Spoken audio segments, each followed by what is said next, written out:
सब कुछ सामान्य था, लेकिन एक दिन अचानक आंटी को हार्ट अटैक आ गया और वही उस आंटी का आखिरी दिन साबित हुआ।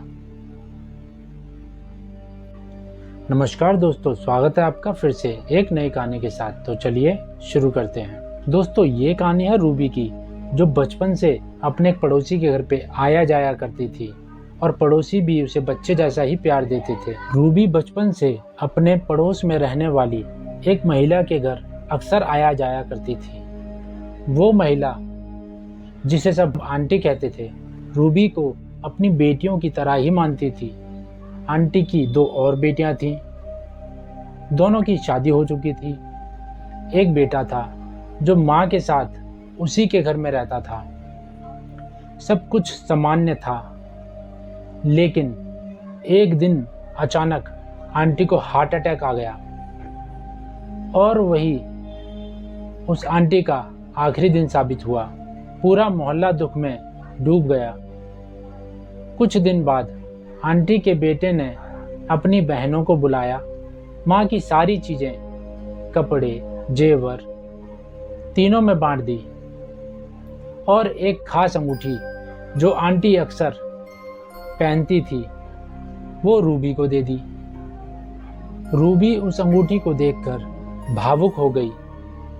वो आंटी की याद में उसे हर वक्त पहनकर रखती थी। लेकिन कुछ ही दिनों में अजीब अजीब घटनाएं शुरू हो गईं। रूबी की हार्ट बीट कभी बहुत तेज हो जाती, कभी बहुत धीमी हो जाती। बीपी भी उसका लो होने लगा, कभी हाई होने लगा। डॉक्टर्स को दिखाया, दवाइयां ली, लेकिन कोई फायदा नहीं हुआ। 1 साल निकल गया, पर परेशानी ज्यों की त्यों रही। धीरे धीरे रूबी को आंटी की बीमारी जैसे लक्षण महसूस होने लगे। वही बेचैनी, वही दर्द। और फिर एक दिन रूबी अचानक बेहोश हो गई। हॉस्पिटल में एडमिट करवाया गया। डॉक्टर इंजेक्शन देने ही वाला था कि रूबी ने आंखें खोल ली।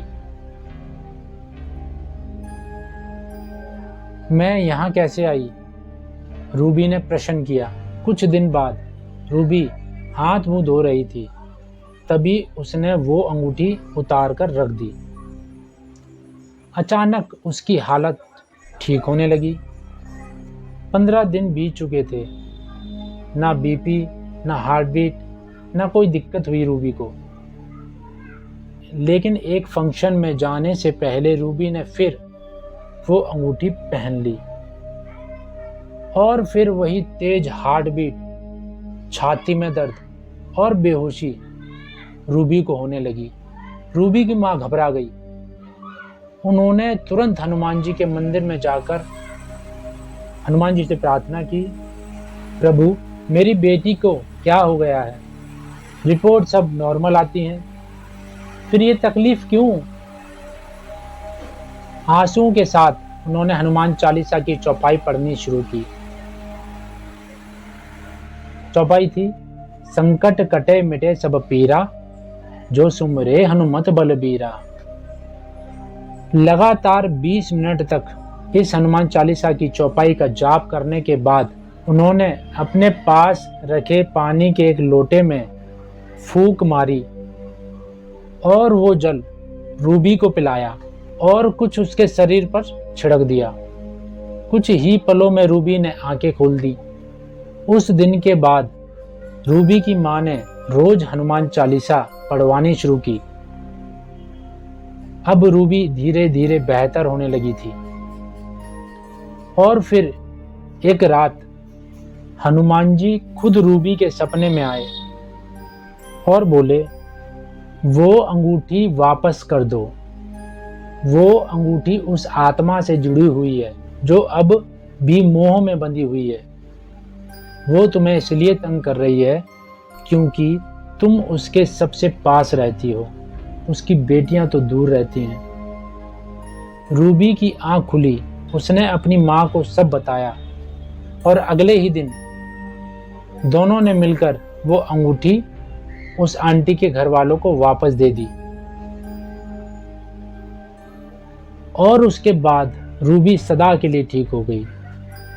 दोस्तों, इस कहानी से हमें ये सीख मिलती है, मरने के बाद किसी की प्रिय वस्तु का उपयोग करना नुकसान पहुंचा सकता है। जैसे आंटी की अंगूठी रूबी को हानि पहुंचा रही थी। प्रेत आत्माएं वहां अधिक सक्रिय होती हैं जहां उनका मोह जुड़ा होता है।